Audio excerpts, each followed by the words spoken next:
Nossa produção foi às ruas para falar com as pessoas e tentar ajudá-las a entender esse cenário. Meu nome é Eduardo Almeida, sou empresário aqui da cidade de São Paulo. Tenho uma pergunta a fazer. O que a agricultura pode fazer para termos mais combustíveis? Podemos diminuir a dependência do petróleo, alguma coisa assim? Esta é uma pergunta excelente para o Dr. Castanho responder para nós. Por favor. A agricultura, eu acho que, fora a questão da produção de alimentos e de fibras, né, você tem hoje a produção de energia, né, toda a energia de biomassa. Claro. Né? Você tem tanto culturas voltadas especificamente para isso, cana-de-açúcar, por exemplo, a madeira, o eucalipto, em alguns momentos, toda essa gama de biodiesel. Mas eu acho que, além disso, nós estamos indo para a segunda fase, que é o chamado etanol celulósico. Ou seja, nós vamos passar a utilizar todos os resíduos de cultura. Por exemplo, da laranja, o bagaço? Também. Todos os resíduos que tenham alguma coisa de celulose, ou seja, ele tem carbono, hidrogênio e oxigênio, é passível de ser transformado em combustível. O que mais, além do bagaço de laranja, nós poderíamos citar? O amendoim poderia? Poderia. Qualquer resíduo, por exemplo, as cascas de cereais, os restos de cultura. A cana, por exemplo, ela deve ser transformada a cana inteira. Hoje, até pouco tempo atrás, se queimava para facilitar. Né? Se queimavam as folhas, hoje não se queima mais. Isso mesmo. Se usa aquele resíduo para a produção de energia elétrica. Mas o que é que vai acontecer? Esse resíduo vai ser utilizado também para a produção de etanol, que é um combustível. Quer dizer, então aí você vai ter a produção de combustível, ou seja, aquilo que vai mover os veículos em geral, cargas, e você vai ter a questão da produção de energia elétrica, que vai ser jogada na rede. Então, eu acho que a agricultura tem muito a colaborar. Porque a cana, que todo mundo fala, a cana ocupa hoje no Brasil, não chega a 10 milhões de hectares, nós já produzimos essa quantidade imensa. Com essa mesma quantidade de cana se vai quase que dobrar a produção de álcool. Portanto, o telespectador que perguntou e que trouxe para nós esta oportunidade de esclarecer este papel da agricultura na produção de energia fica muito bem respondido. Vamos à segunda pergunta. Meu nome é Sérgio, eu sou taxista.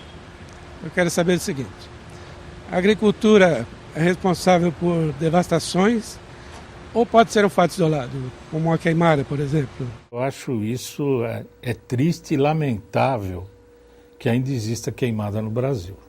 Porque eu acho que é jogar fora uma riqueza que existe e que podia ser melhor aproveitada. Agora, colocar nas costas da agricultura isso não está correto. Não. Isso são bandidos claro. Que invadem normalmente áreas do governo que o Estado não tem condições de tomar conta.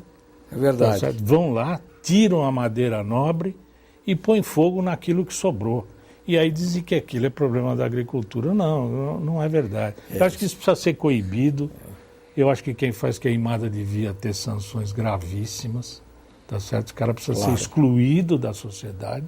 Claro. Mas não se pode confundir queimada, coisa de bandido, com produção agrícola. Eu acho que então, não é um procedimento equívoco, aceito. Tem um equívoco. Até porque empobrece a nossa terra. Óbvio. E prejudica o próprio agricultor. Ele não vai aceitar isso. Está jogando CO2 na atmosfera? Por suposto que está. Claro. Eu vou aproveitar a carona da pergunta do telespectador, entrar nesse barco para lhe perguntar. E as queimadas do Cerrado? Essas são mais frequentes. Eu acho que o problema Veja bem, o fogo foi o primeiro instrumento agrícola do homem. O que acontece? A hora que você põe fogo e que você queima toda aquela massa que existia ali, você mineraliza, ou seja, coloca à disposição das plantas os minerais que haviam naquelas folhas, naqueles galhos que iam levar anos se decompondo para... Então, aquilo, o que fazia? Mineraliza, vem a chuva, o capim se aproveita daquilo e aí se punha o gado em cima. Que o cerrado era basicamente para isso. Agora, isso ao longo dos anos, ao longo do tempo, você tem cada vez menos mineral.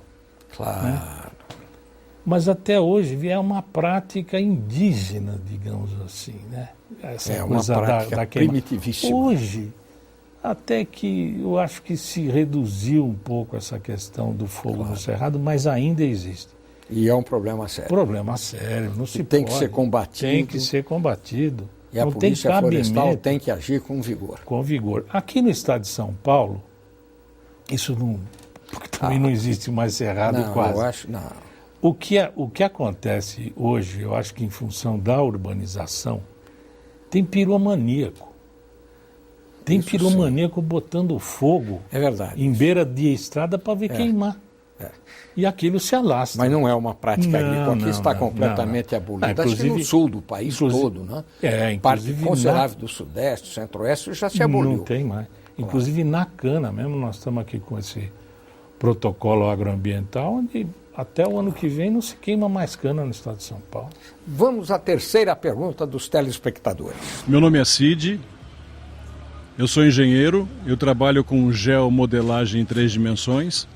Eu queria saber de vocês se existe uma forma de fazer a melhor combinação entre florestas, produção agrícola, pecuária e preservação do meio ambiente. Veja bem, eu acho que a ciência, ou as ciências, chegaram a um nível tal hoje que permitem que você enxergue o território como algo interligado, não é? E que tem várias funções ou vários serviços ecossistêmicos, que é a terminologia que a FAO e a ONU usam hoje. Quer dizer, você tem produção de alimentos, você tem produção de água, você tem produção de energia, você tem proteção de biodiversidade, você tem regulação climática, Sim. Tudo isso interagindo. Qual seria a forma de você conseguir harmonizar tudo isso? Deixe isto para o próximo bloco, porque essa é uma questão que nos interessa muitíssimo. Pois não. Permaneça aí, o Cifras e Safras volta já.